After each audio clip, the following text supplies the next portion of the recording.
Dadrishtu Svarupe Vastunam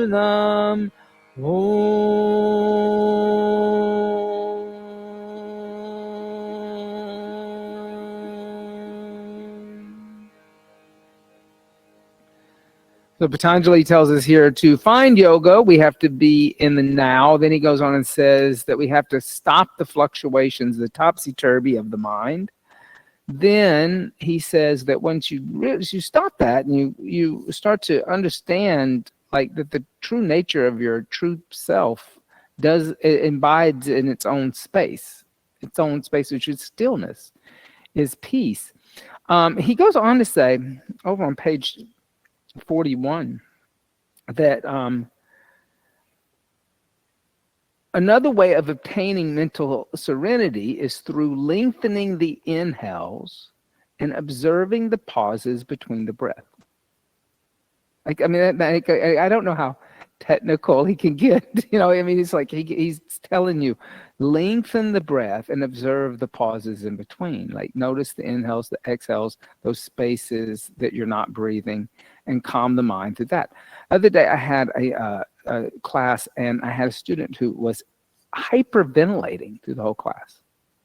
Like everything was, and it was just this frantic energy surrounding her, like topsy-turvy. And actually she got angry when I said, slow the breath down, breathe through the nose, not sometimes through your mouth and sometimes through your nose, and kind of hysterical. Because the thing that I realize is that some people like that topsy-turvy. They get off on it. They get a high from it, right? And that's kind of like what we're seeing also when we made the joke about laughing about how hard it was to be calm right now, is some of the people who are creating the chaos love the chaos. They enjoy it. They feed off of it. And that happens with normal people just in their everyday life. They feed off chaos. They like not having a calm mind. And so when you say to them, no, this class will be hard. We'll do hard things, but you have to kind of stay calm through it, because if you get hysterical, you're going to injure yourself. That's why. It's very practical. Then hopefully in the end you'll realize that, being a calm, serene person, life will be much easier. Than if you are hysterical all the time. So let's just start out this class, just a little pranayama work.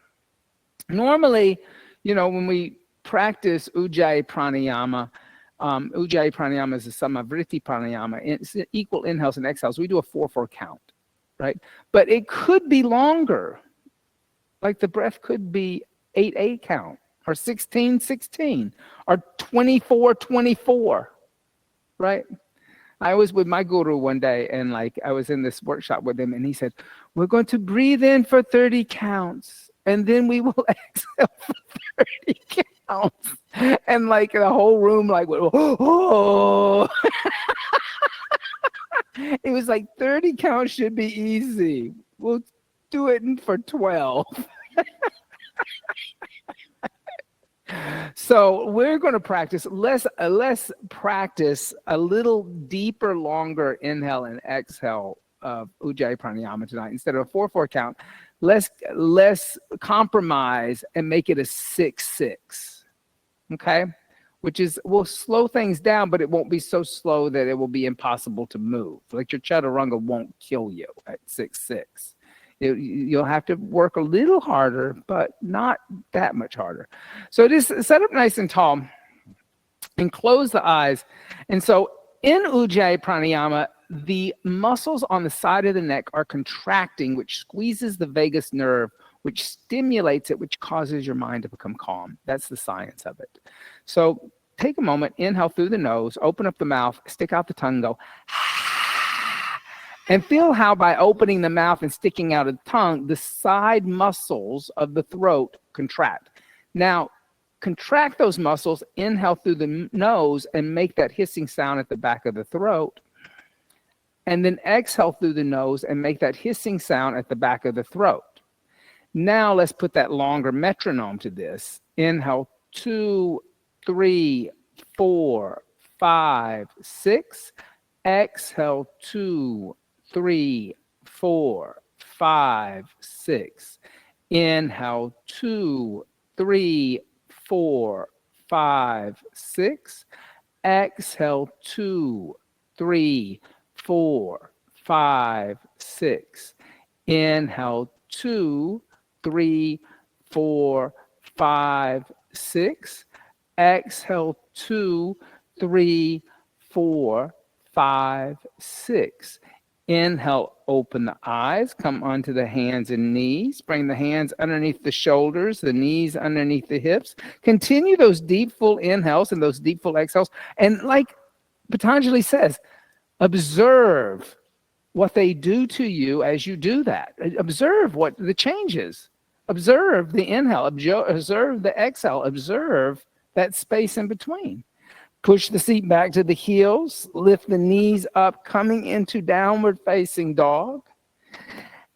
And on the next exhale, engage Mula Bandha, lift up at the pelvic floor. And I'm going to let you keep that deep, full inhale and that deep, full exhale going for the whole class till we get to Shavasana, because you want to cultivate the calmness of the mind. And the breath is the most poignant way to do that. Anything else, like there's too many people wanting a quick fix, like, oh, I'll just take a pill and have this happen. No, don't do that. Breathe. On the inhale, come forward to a plank. And exhale the knees, the chest, the chin to the earth. Inhale, slide forward, Bhujangasana. Exhale, tuck the toes under, push the seat back onto the heels and lift the knees up, downward facing dog. Breathing deeply. Soften the knees, slowly walk the feet toward the hands, keeping the feet about hips-width distance apart, hands about 6 to 8 inches in front of the feet. Press the palms down, let the head be heavy.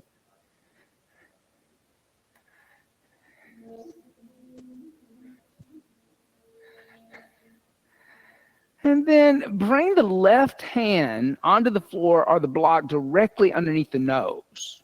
And kind of lift up a little bit in the spine like a Adva Uttanasana. And then lift the right arm up into the air and look over the right shoulder at the right hand, twisting. Deep, full inhales. Deep, full exhales.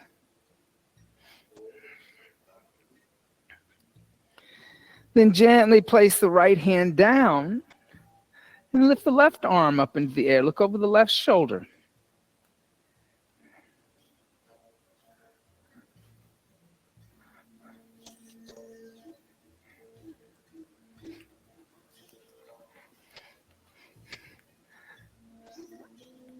And then place the left hand down, soften the knees. Roll up one vertebrae at a time, coming all the way up to a stand. Let the shoulders roll down and back. Step the feet together. Just take a moment, still breathing those deep, full inhales and those deep, full exhales. Bring the hands together in undulating mudra. And just set a higher intention for the practice, giving the practice a deeper purpose other than just tight hamstrings.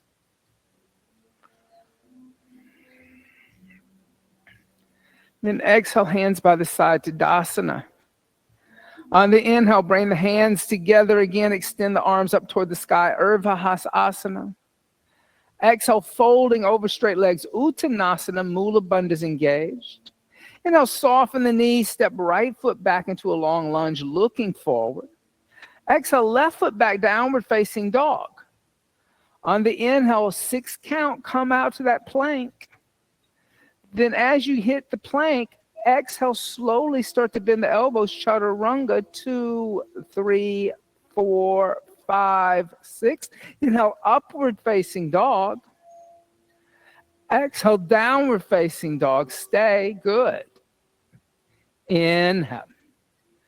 Exhale 1. Inhale. Exhale 2. Inhale. Exhale 3. Inhale. Exhale 4. Inhale. Exhale 5. On the inhale, lightly step right foot forward in between hands. Exhale, left foot next to right and fold over the legs, Uttanasana. Inhale, rise up, extend arms, see prayer. Exhale, fold again over the legs, Uttanasana, press palms down. Inhale, soften knees, step left foot all the way back, looking forward. Exhale, right foot back, downward facing dog, lift hips. Inhale, coming forward to plank, look forward. Then exhale, slowly bend, chaturanga. Inhale, upward facing dog. Good. I know it's harder this way. Exhale, downward facing dog, but that's so good. Stay. Breathing in and breathing out.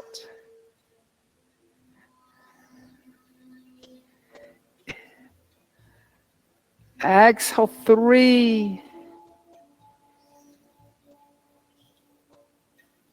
Exhale 4. Exhale 5. On the inhale, lightly step the left foot forward between hands. Exhale, the right foot meets the left and fold over the legs, Uttanasana. Inhale, rising up, extending arms, Urdhva. Exhale, hands by the side to Dasana, mountain seat. Let's do that one again, and we'll add on to it a little bit. On the inhale, extend the arms, Urdhva. Exhale, folding over straight legs, Uttanasana. Inhale, halfway lift, prepare. Exhale, step or jump back, chaturanga, your choice. Inhale, upward facing dog. Exhale, downward facing dog. Breathe. Inhale. Exhale. Inhale. Exhale. Inhale. Exhale 4. Inhale. Exhale, bend the knees, look beyond the hands. Inhale, lightly step or jump the feet in between hands. Exhale, fold over legs. Inhale, rise up, extend arms. Exhale, hands by the side to Dasana, mountain seat. Let's do that one more time on your own. On the inhale, begin.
Good.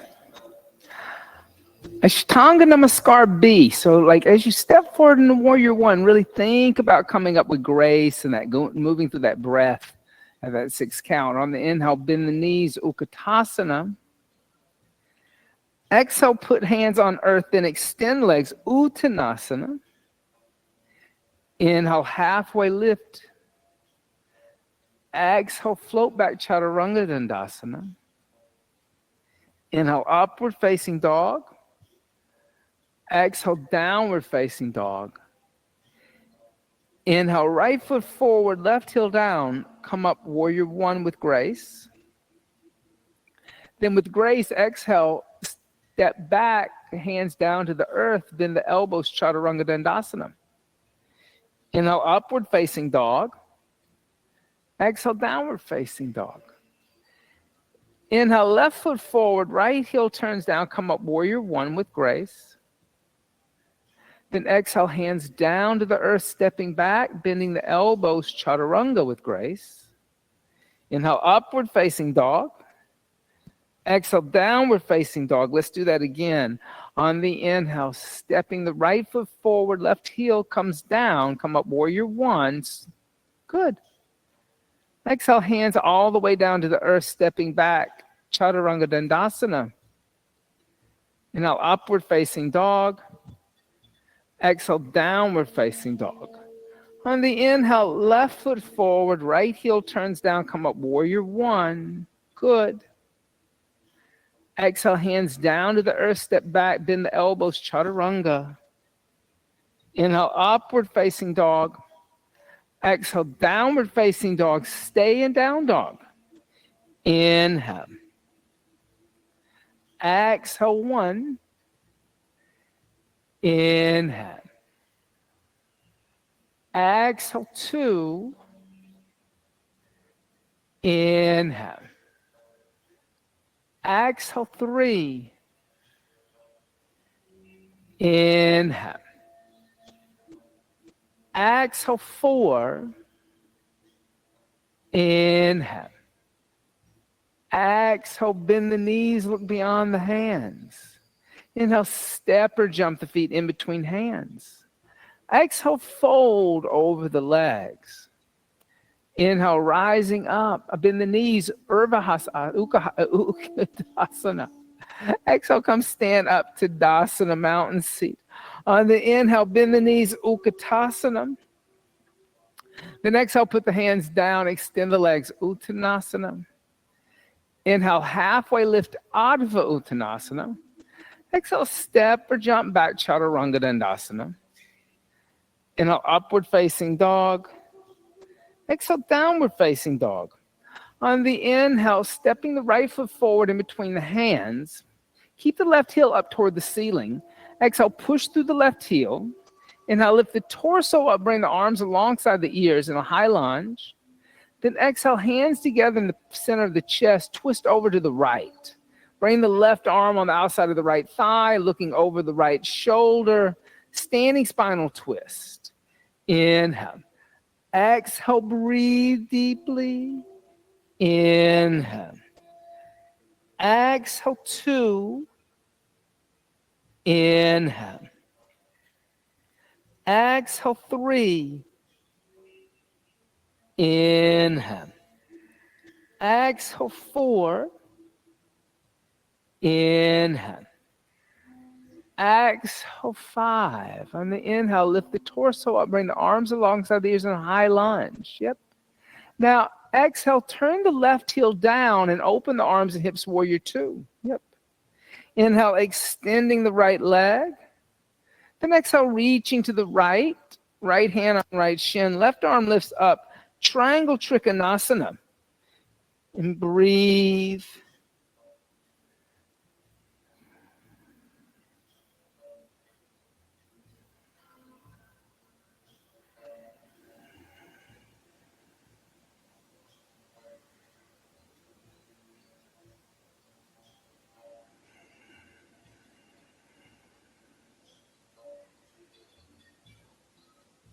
Exhale, four. Inhale. Exhale, five. On the inhale, lifting all the way up to stand. Then exhale, bend the right knee, Virabhadrasana 2, and stay.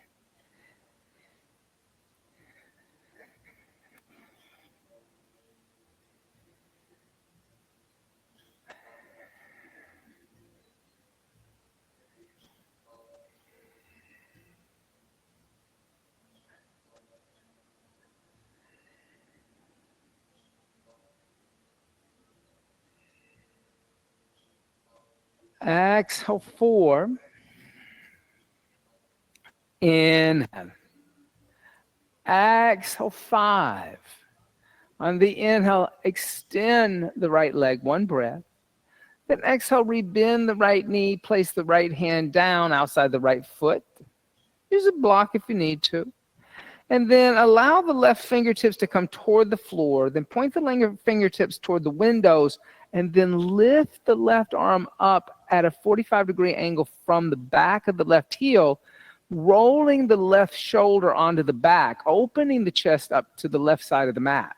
So now you really feel that extended angle happening all the way from the back left foot to the left fingertips. Good.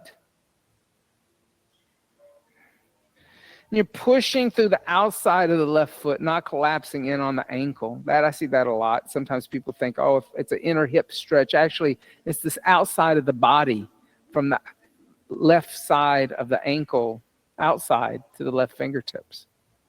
So lateral muscles. Inhale.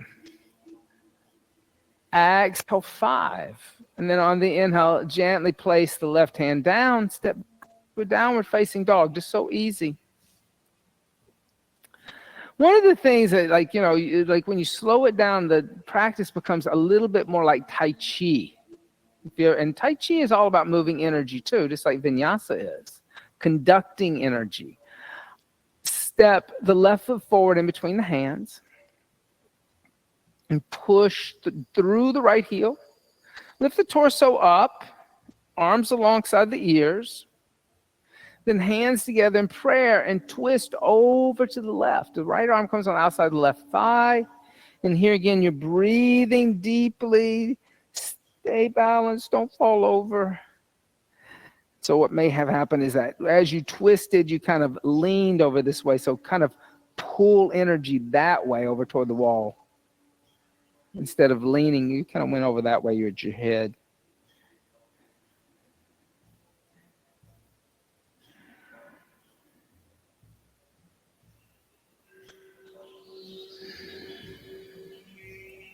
Inhale.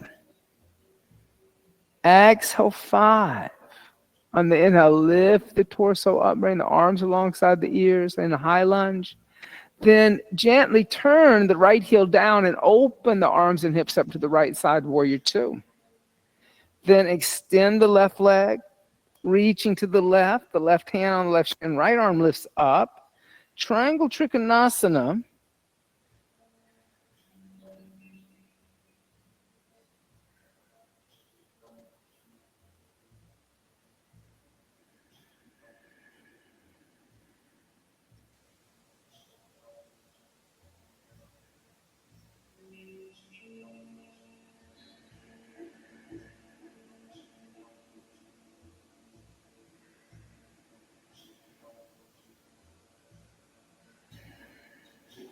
Exhale 4.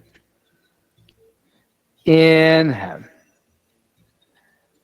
Exhale 5. On the inhale, lifting all the way up to stand. Then exhale, bend the left knee, Virabhadrasana 2.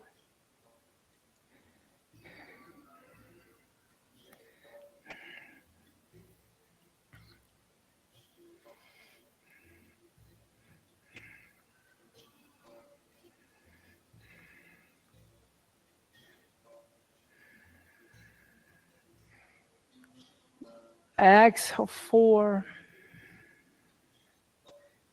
Inhale. Exhale 5. On the inhale, extend the left leg. Next, exhale, rebend the left knee, gently place the left hand outside the left foot. Then inhale, bring the right fingers toward the floor, point the right fingers toward the window, then roll the right shoulder onto the back, moving the scapula down the back. So you feel this extended angle all the way from the back of the right foot to the right fingertips. And the lateral muscle is reaching toward the windows, right at the top of the windows.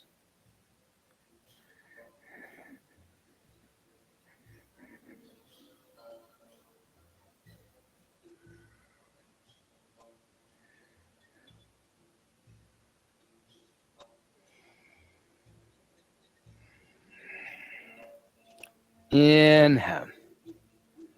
Exhale, 4. Inhale. Exhale, 5. Good on your inhale. Gently put the right hand down. And exhale, step back to a downward facing dog. On the inhale, come forward to a plank. And bring the big toes and heels to touch. Then come onto the outside of the right foot, right hand. Lift the left arm up, stacking the feet, balancing. See if you can bring the gaze up to the left thumb.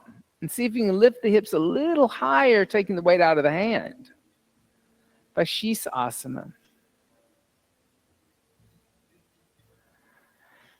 And then gently come to a plank again. And then come onto the left hand outside of the left foot. Raise the right arm up. And here again, lift the hips a little bit. Dorsiflex the feet. Find lightness in the balance.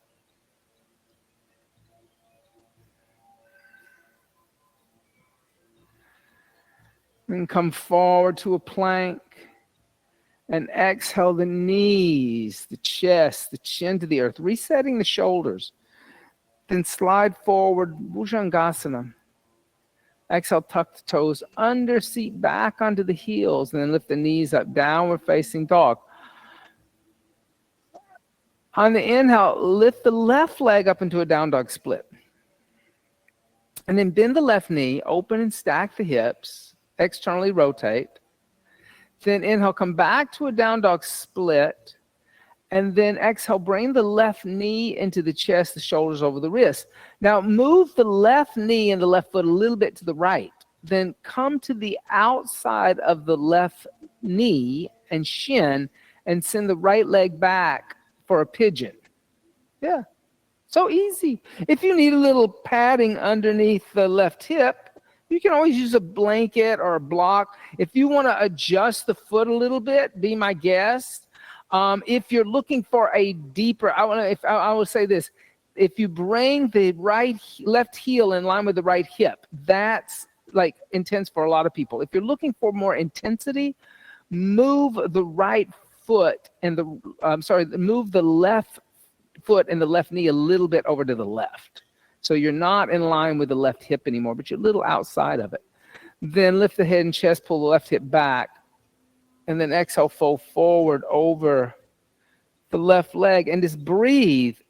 Now, when we talk about pranayamas, and I talked about this morning too, is that when you learn to manipulate the prana, you're not just manipulating the breath, but you're manipulating the energy that creates the universe. Prana is not just prana. We experience prana is, and we talk about prana in yoga asana, we're talking about the lowest level of prana being the breath. But everything in the earth is made up, of the universe is made up of prana.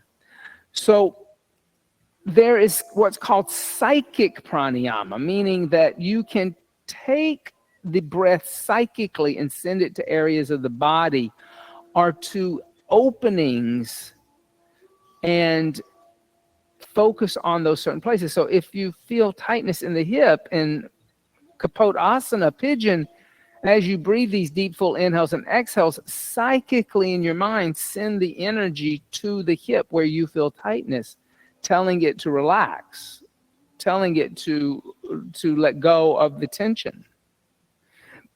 And that would be what we call psychic pranayama.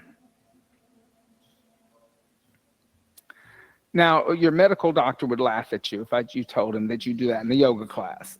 He would say, that guy's teaching pseudoscience. But doctors, doctors like that don't deal with subtle body energy. They don't understand it. Why? Because they've all studied cadavers, and cadavers don't have prana anymore. So how can you understand the movement of prana when you learn from like dealing with something that's a corpse? On the inhale, lift the head and chest, walk the hands back. Now this is so easy. Swing the right leg in front of you and put the right foot on the outside of the left leg, setting up for Adva Matsyendrasana. Seated spinal twist. If you have any prop underneath the left hip, just move it off to the side. Then lift the left arm up alongside the left ear. And then bring the left arm on the outside of the right leg and bring the right hand behind you and look all the way back at the mirrors. And that little bit, this is cool too. Like if you know, a lot of times I'll see people kind of looking straight forward over to the right side of the room. But the idea is to take the turn of the head and the gaze as far as you can to stretch those muscles down the side of the neck that we really don't ever focus on. But in the gaze, it's all kind of built into the gaze that if you lift the chin a little bit away from the shoulder and the chest and turn the head a little more and cut your eyes all the way to where the blankets are, then you'll feel the stretch in the left side of the neck from the ear to the back of the shoulder and the trapezoid. Good. Then come back to center line and just counter twist over to the left. And here again, same thing. Your gaze goes all the way over there where the light fixture is on the right side of the room. Then come back to the center. And this so easy breezy. Swing the right leg around, step back to a downward facing dog. Lift the right leg up into a down dog split. And then the right knee, open, externally rotate. Find that external rotation. Then come back to a down dog split. And then bring the knee into the chest. And like when you're going to move the right knee over to the left, internal rotation. And lay the right shin down and send the left leg back. Here again, make any adjustment with the right foot. I said right on the left side. I meant now you're going to move the right foot where you need to. If you want a little more intensity, you're going to move the right knee over to the right a little bit and the right heel up a little bit toward the windows. Then pull the right hip back toward the mirrors and fold forward. And here again, that idea of psychic pranayama, if there is tightness in the piriformis and the hip. Because here you're targeting the same muscles that you would in ankle to knee. This may be a little more accessible for people, maybe not. That's very subjective. But you can always, like that idea of sending the prana, sending the calm, healing breath to that area that you feel tightness. Now, Patanjali goes on and he talks about that you can manipulate prana. But he doesn't do that until chapter 3. Because he's now expecting that you've been practicing for a while and you can start to understand the more mystical aspects of the yoga practice, such as the powers or the siddhis you get from practicing. Lift the head and chest and walk the hands back. So easy. Swing the left leg in front of you. Put the left foot on the outside of the right thigh. And then take a moment, find the balance, lift the right arm up. And then we're going to twist over to the left. Right arm's outside the left leg.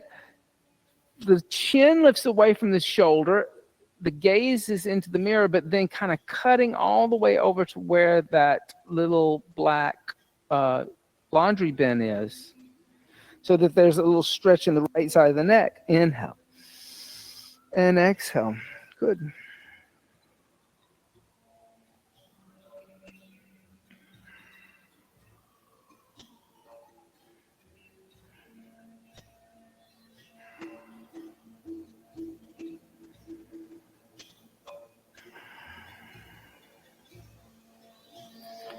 Inhale and exhale. Good.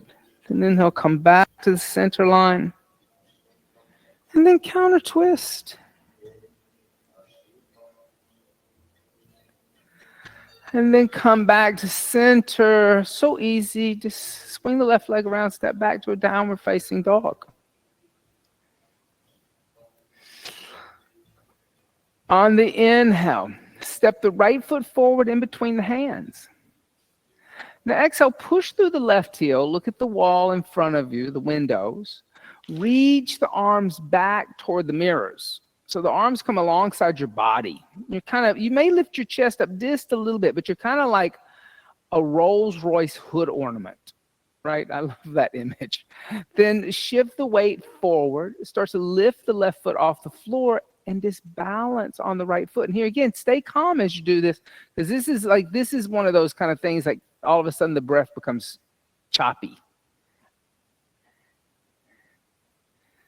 But here you want to find that same energy that you would in locust. The shoulders are kind of lifting up and down the back. And there's a little bit of a back bend that's happening. Good. Then gently put the left hand down underneath the left shoulder. Use a block. Block's fine for that. Then lift your right arm up into the air and just rotate into a half moon. Yep. Stay balanced. Keep breathing. Just because you're having to balance on one foot, don't stop breathing.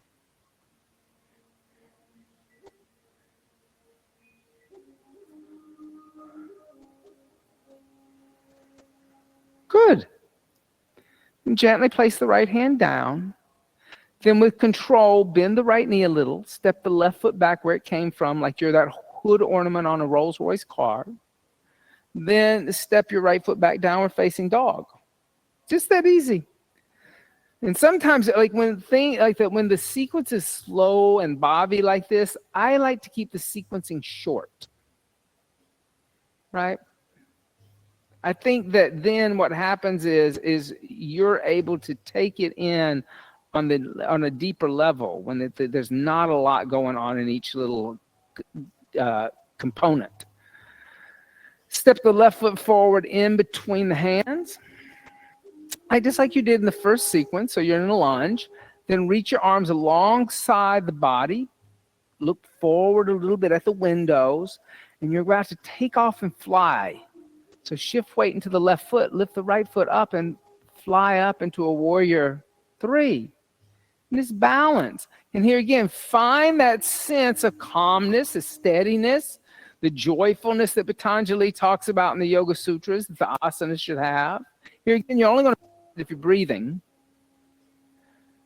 Good. And then this time, put the right hand down underneath the right shoulder. And then lift the left arm up and look over the left shoulder. Rotated half moon. It's very similar to the little warm-up we did where we did this twist where the hand was underneath the nose and the arm lifted up. Then gently put the left hand down and then bend the left knee, step the right foot back, and then step the left foot back, downward facing dog. Good for you. On the inhale, come forward to a plank. Exhale, chaturanga. Inhale, upward facing dog. Exhale, downward facing dog. Inhale, come forward to a plank. And exhale the knees, the chest, the chin to the floor. Inhale, slide forward, cobra. And exhale, tuck the toes under, push the seat back to the heels and come to a child's seat. And so when we come into inversions, I'm doing an inversion workshop on Sunday, don't forget. We want to stay calm. Now, there's 2 ways I know that a person isn't calm. One, they jump up into it. All of a sudden, this slow moving energy that we've cultivated here goes out the window like a dirty cigarette butt flying out a car window. It's like, don't do that, okay? Or the person just won't do, or they're like comatose. They won't do anything. They're frozen because all of a sudden they panic, and the other reflex is, instead of like to become hysterical and jump into things, is that I just won't react. I'll just be still, but they stop breathing. That's what happens. So staying calm, turn the palms to face upward, get the elbows a little closer together. Then with the forearms on the floor, interlace the fingers together into a single fist. Tuck the pinky finger into the bottom pinky finger into the hands. That way you're not pushing onto that knuckle onto knuckle of the pinky fingers and hurting that bottom thumb finger. You can go to the wall, I don't mind. Then place the head on the floor behind the wrist crease, tuck the toes under, lift the knees up. And as you lift the knees up, walk the feet forward. Now, there is that little moment that you got to have enough adrenaline to get the weight of the back of the body up. So, like, take a moment, like, give a little, like, lift with the hips, bring the knees into the chest, heels toward the seat, move the knees toward the sky, moving the hips so you're not in a back bend, but you neutralize the pelvis. And then finally, lift the feet up into the air. Good. Then I'm going to give you a little push in the leg. You're going to lift the leg up. There you go.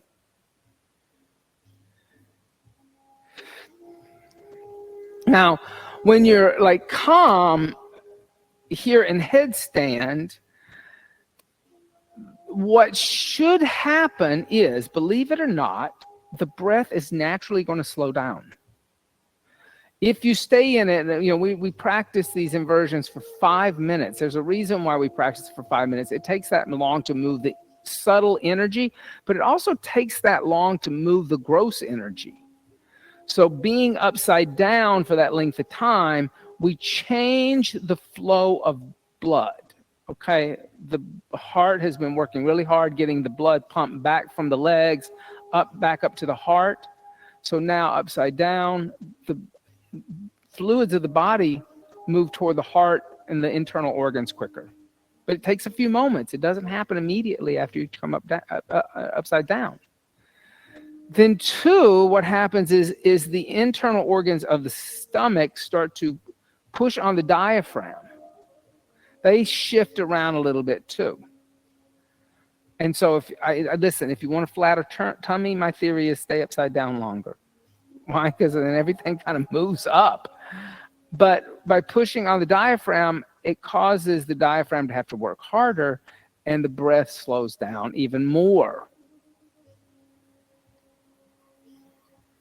And that's a very interesting aspect of headstands, or any of these inversions that you can stay in for a while. It does also make the shoulder girdle stronger. And it makes the neck stronger. A lot of people say, oh, I'm so afraid it's going to hurt my neck. The only way it's going to hurt your neck is if you have never done anything with the neck muscles. You have to remember there are people in other parts of the world that they put hundreds of pounds on their head and walk for miles with it on their head. Like 20 gallons of water. Imagine walking 10 miles with 20 gallons of water on your head. Well, that's very similar to what an inversion's like. So you should be able to do it because people all over the world do it. So you should be able to also kind of stay in an inversion with the majority of the weight in the forearms, the shoulders, and the shoulder girdle. And then, yes, the head is taking on a slight bit of weight. And then there's the reason why I talk through this is so that like people stay in it for 5 minutes. Because it becomes slightly like distracting. Because believe it or not, we're just at 5 minutes. Slowly start to come down, and as you come down, let's do a child seat again. You can reach back, hold on to the ankles, and breathe. And then notice the difference in the breath after you come out of the inversion. Right? Like that's also like a cool like moment of awareness. Notice what it was like in the inversion, but then notice because internal organs almost change immediately after you come down and rest in the house seat. And the breath changes.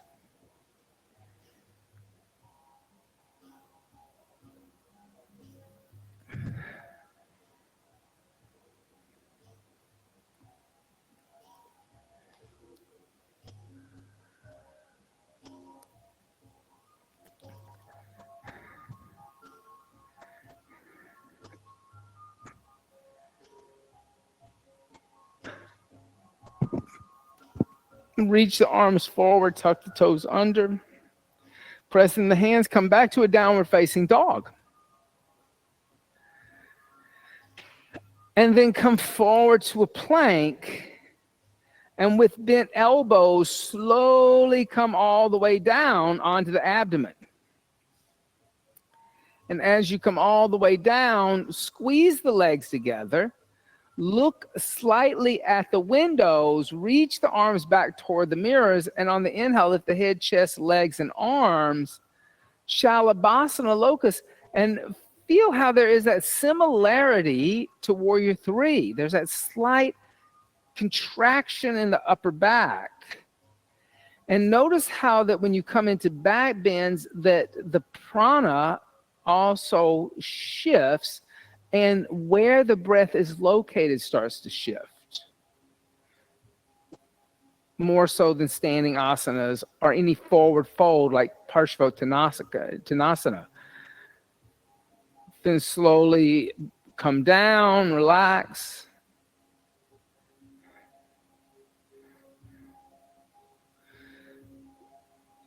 Because the back muscles are contracting, there's like a little pressure on the abdomen, especially on the back bends that we do with the abdomen on the floor.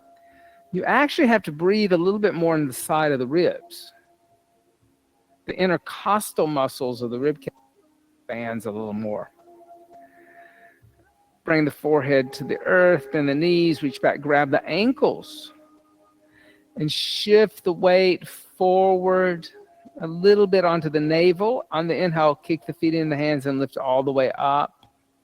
And breathe here again, like I said, into the side ribs. Really, that's the expansion now, because it's not in the abdomen. And with the pulling of the chest muscles back, it's a little harder to breathe in the chest too.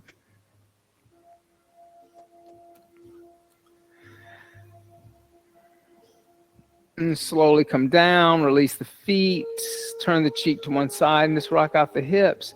So like when we think about what Patanjali wants us to do, like notice the length of the inhale, notice the length of the exhale, notice the space in between.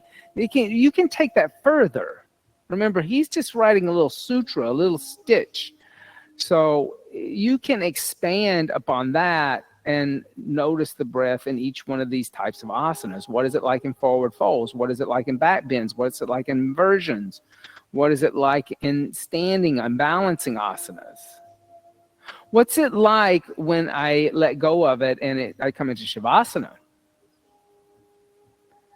Bend the knees, reach back, grab the ankles, and shift the weight forward, lift it up again a second time.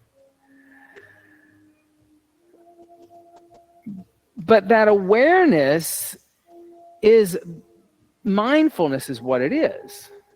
It's the same thing as mindfulness. But when the mind is hysterical, you can't be mindful. When you're hyperventilating, no way that's going to happen. Slowly come down, release the feet, and rock out the hips. And in some ways, because we've had, there's that old saying, what goes around comes around. And everything repeats itself. Nothing is new. A lot of things these people are learning in what's called breath work. You'll see people having breath work classes. They're not teaching classical pranayama from a yoga perspective. What they're teaching is a type of trauma-related therapy that was created in the 1960s that therapists and psychoanalysts moved away from. there were a lot of people who were practicing this in the yoga world. Osho was one of them. People would get together and they'd all like scream and cry and huff and puff and hyperventilate and release their trauma. But what therapists found is that people became addicted to that.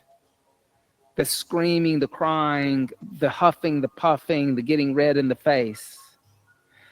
That's why they also let go of screaming therapy. They also let go of, remember like in the 70s when they had those like foam bats at the therapist's office and you'd hit your partner? Oh yeah, that was like, oh, well, we'll just release the anger. Well, what they found is it created domestic violence at home. That like when like it gave people the okay to hit each other. Bring the left arm alongside the left ear, roll over to the left.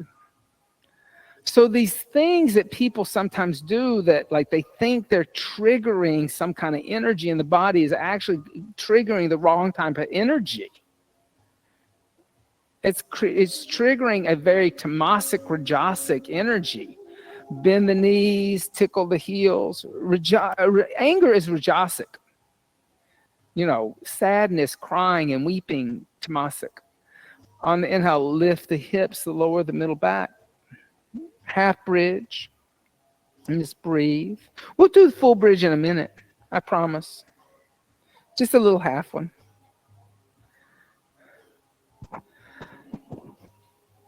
But interesting, you know, that these things are reappearing in the yoga world. And yet, like I said, people who are psychoanalysts and psychotherapists and therapists gave up on these hyperventilating concepts, these screaming concepts, these years ago, because they realized they do not help people. Release the hands, keep the hips in the air. Try this. Put the hands by the head, puff up the chest, come onto the top of the head, then press in the hands and just lift off the floor. Because you're already halfway there.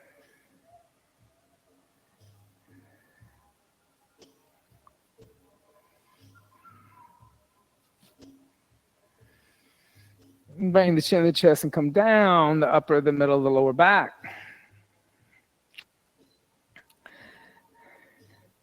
Now on your own, do 2 more of those, or you can just do one long 10 count one. Your choice. 2 5 counts or 1 10 count.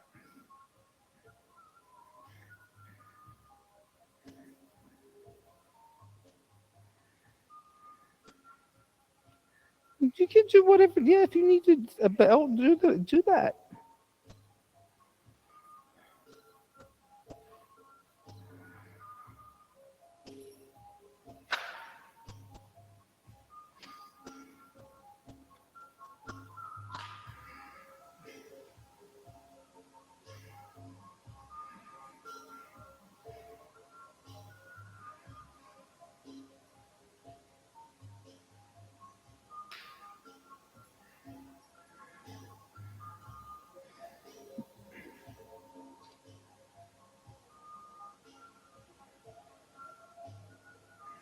And when you're done, you can bring the knees into the chest. There you go. Now try it.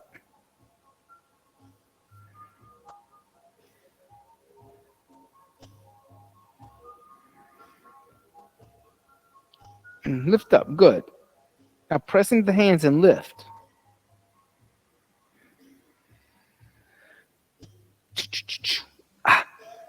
Now stay.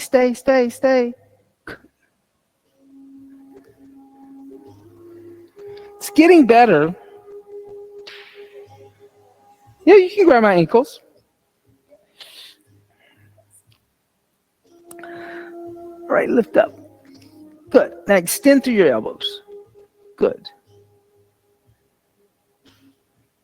Then twist. Bring the knees over to the left. Come down. Look over the right shoulder, neutralizing.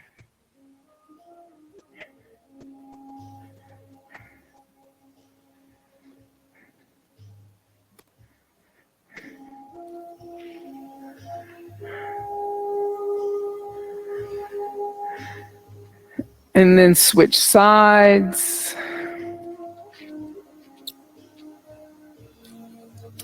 Now, the other thing that, like, I think that, like, one of the things that we have to also, like, kind of, like, when we look at, like, the class structure that we did today, we haven't done a lot. Like, I definitely have taught classes where there were a lot of more, like, juicier, kind of crazier asanas.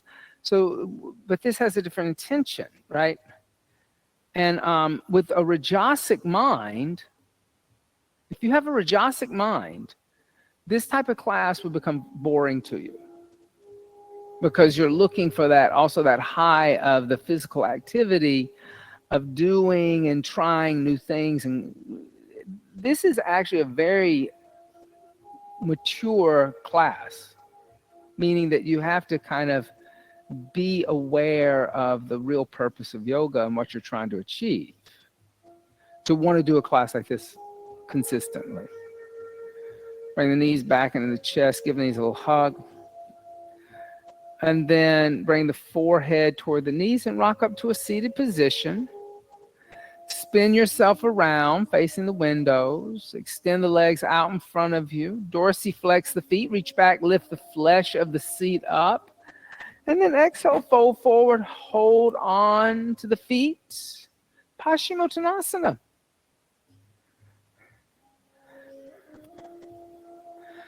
But is the purpose of the asana practice to, do a lot of different crazy things? Well, if we need to burn that rajasic energy off, yes. But if it becomes addiction and kind of a thrill-seeking, as if we're really, like you would as if you were going to a circus art school, then we've lost the point. So coming back to something so fundamental as this and very breath-oriented really helps ground us in the sadhana again.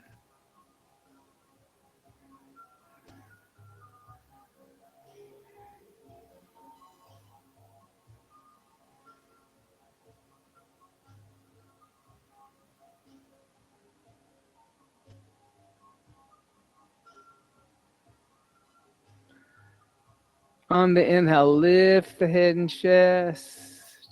Exhale, hands by the hips. On the inhale, bend the right knee into the chest. Open up the right knee, right foot on inside of the left thigh. Twist the torso over the left leg and exhale, fold forward. Hold on to the left foot. Janu Shirshasana.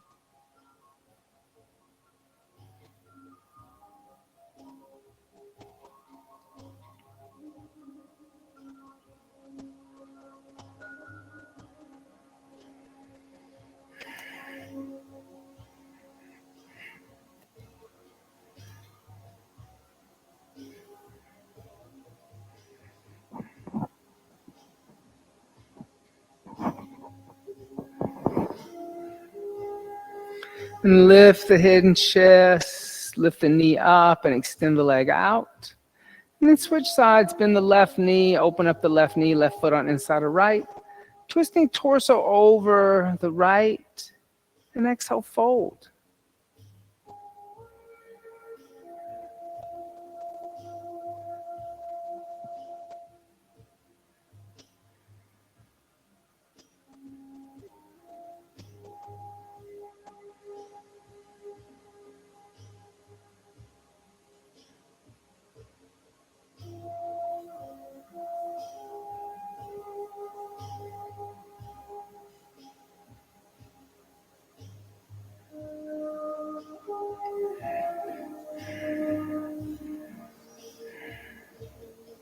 And lift the head and chest as you lift the left knee up and extend the left leg out. Bend both knees, place the heels where the knees were, feet about hips width distance apart, hands behind you 6 to 8 inches. Then lift the hips into tabletop and let the head go back if comfortable.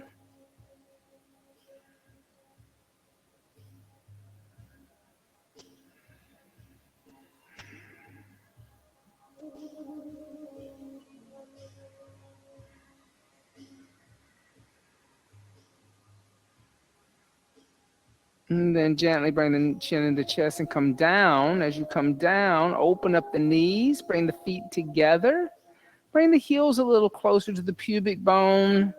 Using, if you need to put a little padding underneath one of the knees, do that. Using the thumbs, open up the soles of the feet like a book. And exhale, fold forward. Cobbler.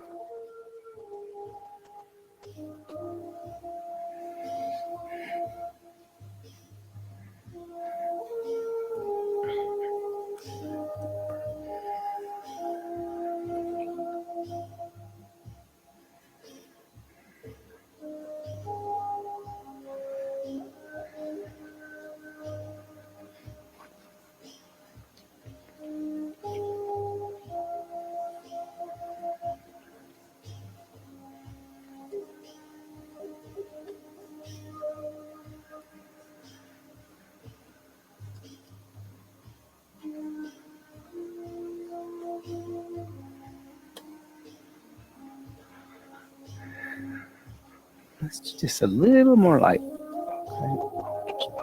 Okay. And then on the inhale, lift the head and chest. And let's either come into shoulder stand or legs up the wall, Viparita Karani, or Supta Baddha Konasana. Full inversion, half inversion, no inversion. Your choice.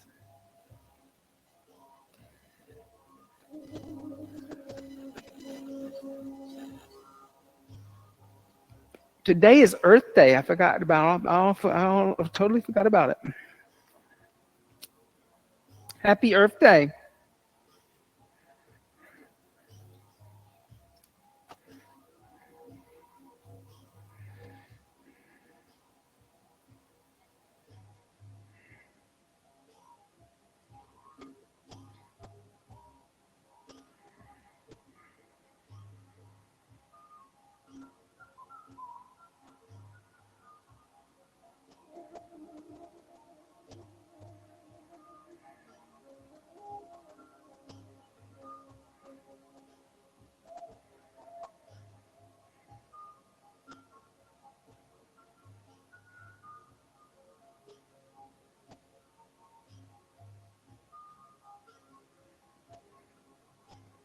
And continue to breathe, whichever asana you chose.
Start to bring the toes overhead. Let the toes touch the floor behind the head. Good work.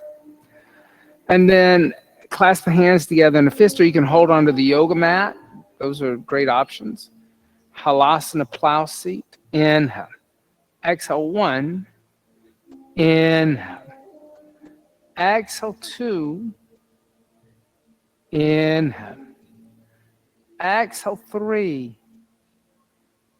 Inhale. Exhale, 4. Inhale. Exhale, 5. Then just bend the knees, bring the knees alongside the ears, and then see if you can wrap the forearms around the back of the legs, kind of holding on to opposite elbows behind the knee joint. Karnapidasana, ear pressure seat. And here the breath gets a little harder. You have to now breathe into the back because you're such in a deep forward fold.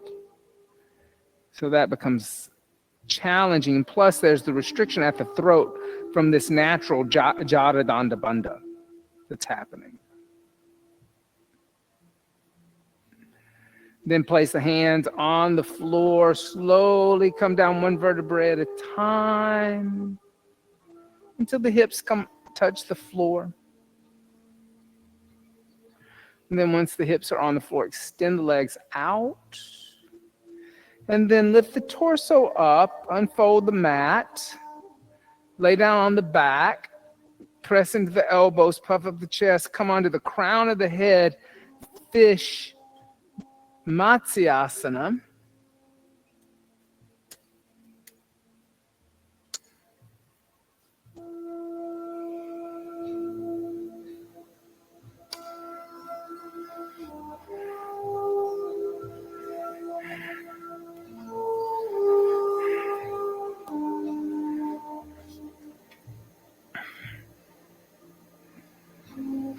And press into the elbows, bring the chin into the chest and come down, and let's set up for Shavasana, corpse seat.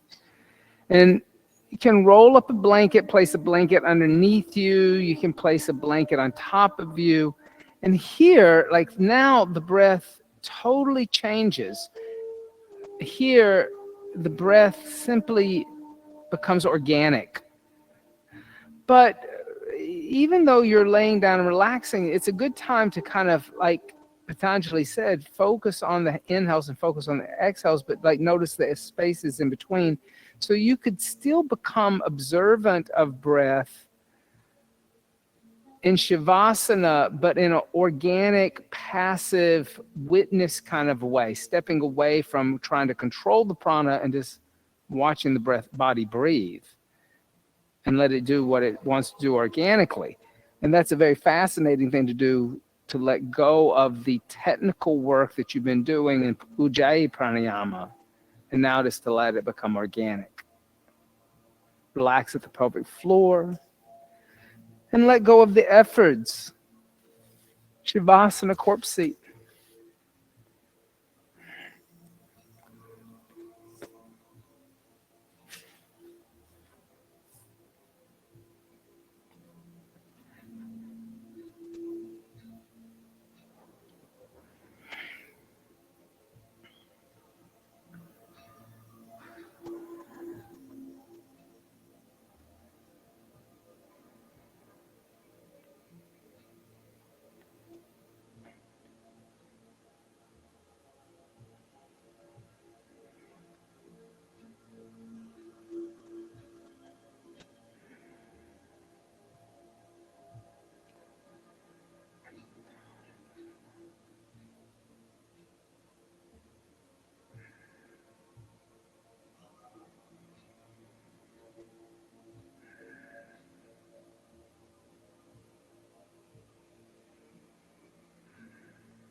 Gently deepen the breath.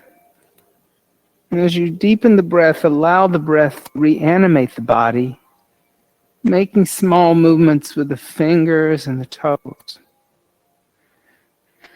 Stretch the arms overhead and stretch the arms and legs in opposite directions. And draw the knees into the chest. Give the knees a little hug. And then gently roll over to the right side. And pressing the left palm into the earth, lift the torso up. And come up to a seated position for a very brief meditation practice. So once you find your seat, commit, be still. Allow the breath to deepen again. You don't have to re-employ Ujjayi Pranayama, but here again, breath awareness. Watching the inhales enter the body, watching the exhales leave the body. Draw the senses inward, and last, focus the mind. And as you inhale, silently chant to yourself the mantra Om. And exhale, silently chant the mantra Om.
Shanti, Shanti,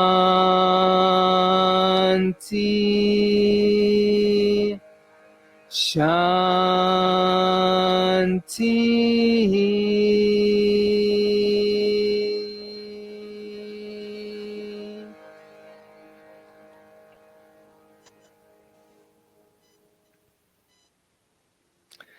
Bringing the hands together in undulating mudra, bowing the head slightly, giving thanks and praise for the teachers and teachings of yoga from the past, the present, and still teachers and teachings yet to be revealed. Om Bolo Sadguru Bhagavan Ki Jai. Namaste. Thank you all so much. Have a lovely rest of your evening. And thank you, Manish, for being online with us. That was a lovely energy class. And I'll see you next time, Thursday. I'll be teaching for, well, actually I'm teaching for you.